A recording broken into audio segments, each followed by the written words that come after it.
Alhamdulillah nahmaduhu bikalimah ihdinas siratal mustaqim wa nasta'inuhu bikalimah iyyaka na'budu wa iyyaka nasta'in wa nastaghfiruhu bikalimah nastaghfirullahal azim.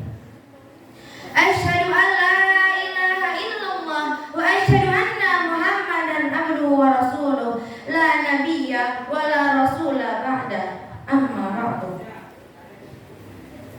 Segala puji hanya milik Allah Azza wa Jalla, Tuhan semesta alam, Sang Pencipta jagat raya manusia, dan yang mengajarkan kita agar pandai berbicara. Allamahul bayan. Salawat serta salam marilah kita junjungkan kepada Nabi besar kita Muhammad sallallahu alaihi wasallam. Beliaulah yang rela mengorbankan nyawanya demi tegaknya Islam di muka bumi. Yang terhormat pengasuh Pondok Pesantren Tahfidz Al-Quran Bait Qurani Ustadz Dr. Nurul Habibur Rahmanuddin SAG MA. Yang terhormat Ketua Yayasan Pondok Pesantren Tahfidz Al-Quran Bait Qurani Ustadzah Dr. Nurul Hikmah MA. Yang terhormat Kepala Madrasah Sanawiyah dan Aliyah Bait Qurani Ustadzah Nunung Isnaini SSI MKOM. Yang terhormat kepada Dewan Juri Ustadzah Ana Maryam.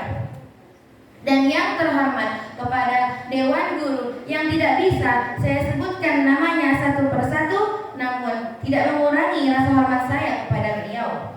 Dan tak lupa kepada teman-teman yang saya cintai. Berdirinya saya di sini ingin menyampaikan sedikit ilmu yang telah saya dapatkan, yang insya Allah akan bermanfaat bagi para hadirin sekalian, dengan mengangkat tema pemuda dan jati dirinya dalam Islam. Pemuda adalah masa depan umat. Berkualitasnya pemuda pada hari ini, maka cerahlah masa depan.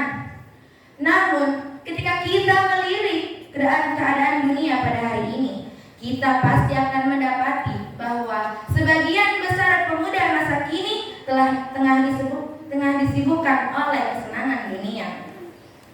Mereka mencari eksistensi di khalayak umum tanpa memikirkan harga diri.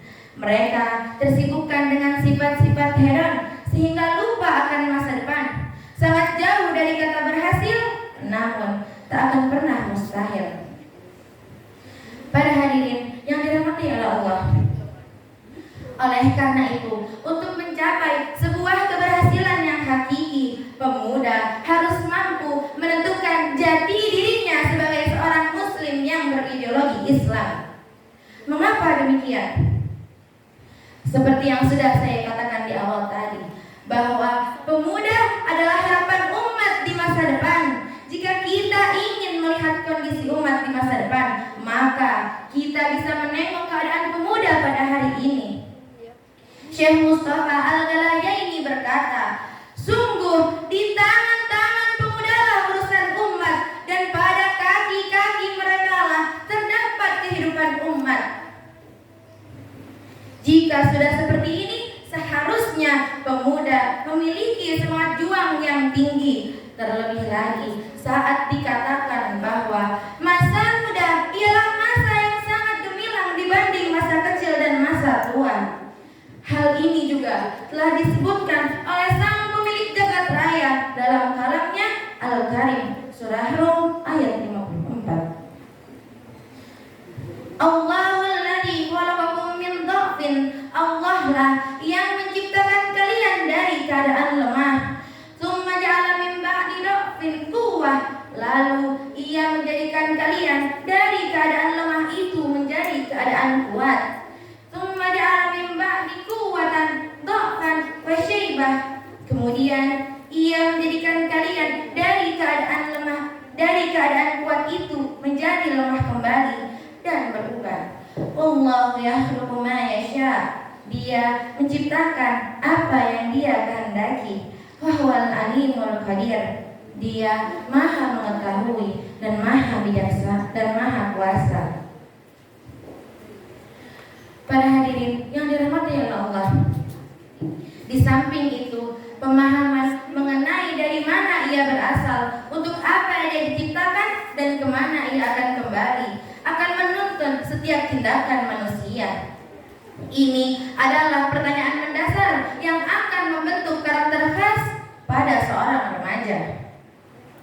Oleh karena itu, salah satu sebab banyaknya pemuda yang kehilangan arah karena mereka tidak memiliki paradigma berpikir yang menyentuh tatanan akhirat, bukan hanya dunia. Jika pemuda bisa memecahkan 3 pertanyaan mendasar ini, niscaya ketika berbuat mereka pasti memiliki tujuan yang jelas dan tidak abu-abu. Mereka akan menjalani hidupnya dengan prinsip yang khas dan tidak akan mudah terombang-ambing oleh derasnya arus dunia. Para hadirin yang dirahmati oleh Allah, ketika kita menarik ulur sejarah, maka bisa didapati bahwa banyak sahabat Rasul yang sejak di usianya masih terbilang muda sudah memiliki pengaruh besar untuk kejayaan Islam ke depannya. Seperti Ali bin Abi Thalib, di usianya yang masih terbilang belia, beliau rela mengorbankan nyawanya untuk menggantikan Rasul saat Quraisy mengepung rumah Rasul ketika hendak berhijrah ke Madinah. Ada pula Mus'ab bin Umair, kecintaannya terhadap Islam membuat ia rela menanggalkan segala popularitas serta kemewahan dunia semata-mata hanya untuk memperjuangkan Islam. Lalu, kenapa bisa sampai seperti ini?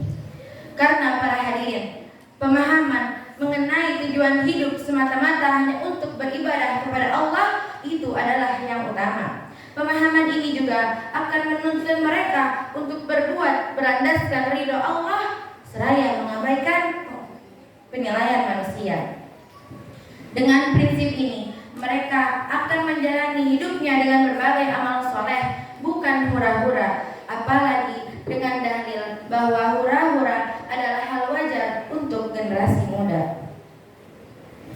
Para hadirin yang dirahmati oleh Allah, sampai di sini kita dapat mengamati bahwa keberhasilan pemuda di masa gemilang Islam dahulu ditentukan dari sejauh mana jati diri mereka sebagai muslim kafah itu ditemukan. Wahai pemuda penggenggam peradaban, mari kita lanjutkan perjuangan. Masa gemilang pasti akan datang. Jadilah pemuda yang terdepan untuk kejayaan Islam. Baiklah para hadirin, mungkin cukup sekian yang dapat saya sampaikan. Jika ada lebihnya, boleh dimanfaatkan, tapi kurangnya tolong dimaafkan. Bila ada sumur di ladang, bolehkah kita menumpang mandi? Bila ada umur yang panjang, bolehkah kita berjumpa kembali? Wassalamualaikum warahmatullahi